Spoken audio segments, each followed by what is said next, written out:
they stuck by their principles. Like one of them's working in family law, the other one is like, you know, working in issues of like civil rights and things along those lines.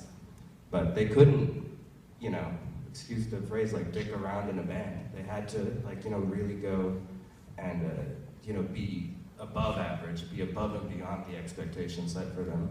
And I think that there is a real heavy, like, all-male vibe to a lot of rock music and bands and boys and bands and the culture because of those, I mean, in part because, like, women have to be, I mean, they're expected to be a lot better as people than we are, or they're supposed to, like, pull their weight more.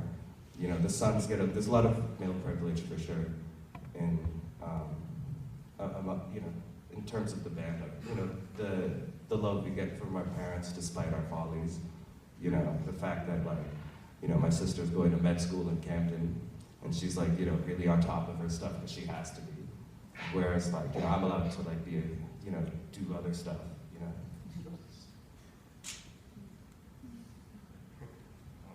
Go ahead. I remember there's this photo that made it around on social media, Mipsters, you remember this? Yeah. It was a bunch of hijabi girls wearing high heels and tight pencil jeans on skateboards, and this was seen as some sort of, we were asked about this during an interview, like what we thought about this whole Mipsters thing, and like this was seen as an expression of youthful Islam, and more specifically of women in Islam, and it seems so highly designed from above and beyond, you know, and it was ridiculous. And at least for us, I guess there is something to be said that we, as males working within this particular genre that we've created for ourselves, like have a little less resistance, and we're kind of expected to be fuck-ups in some way.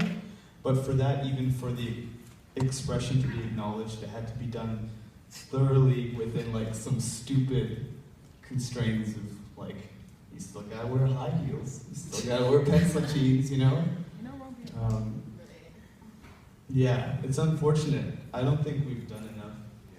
We definitely haven't done enough. I mean, we went on tour with all female Muslim punk band, but that's... Who broke up basically shortly after the tour was over.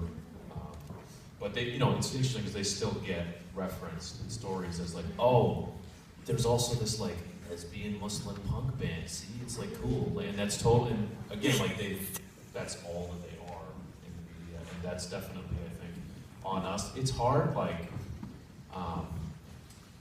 I was just thinking of this, that kind of like after this whole thing happened, you know, like we kind of took off. So in a way, like we're even, like when we're I'm not saying this, but like when we're asked questions like that, it is the responsibilities on us, but it's not always at the forefront of like our consciousness, you know, that like, that we do like mean something now to people. So, I mean, you know, I don't know what the one right answer is. It's also a strange responsibility to take on because we don't want to take on that responsibility because we're men. And having that be the assumption is why we have power in the situation. We try not to play shows where it's all dudes. Because those shows suck. We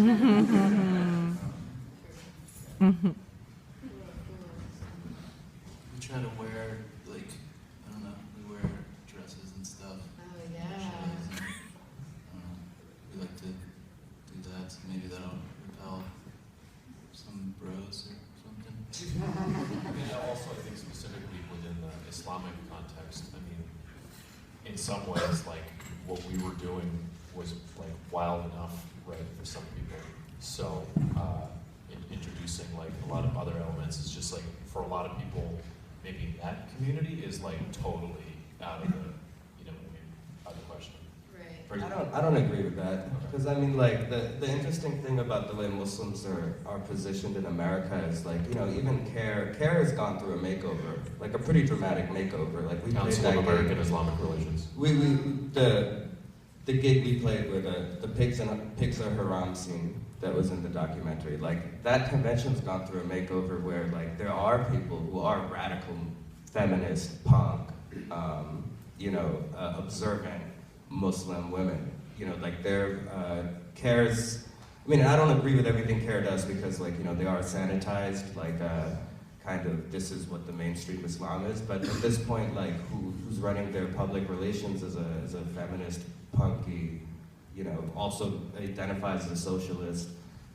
So, I mean, I think that the time is a lot different. Now there are these people who are out there that we can finally defer to, and they always existed, it's just whether or not those voices were signal boosted. I mean, that's like, I mean, right now the internet's a really interesting and amazing place where, like, there's terms like misogynoir and, like, you know, like specific terms that are used, where finally these other points of views are there to challenge, like I said, that neutrality, that like, you know, that neutrality that we just assume is like male and white.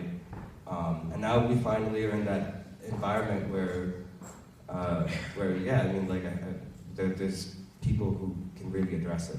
Like, and they always were there, but now people pay attention to them. So Or if you look at, so we just wrote a song for it. It's an underground documentary that's hopefully coming out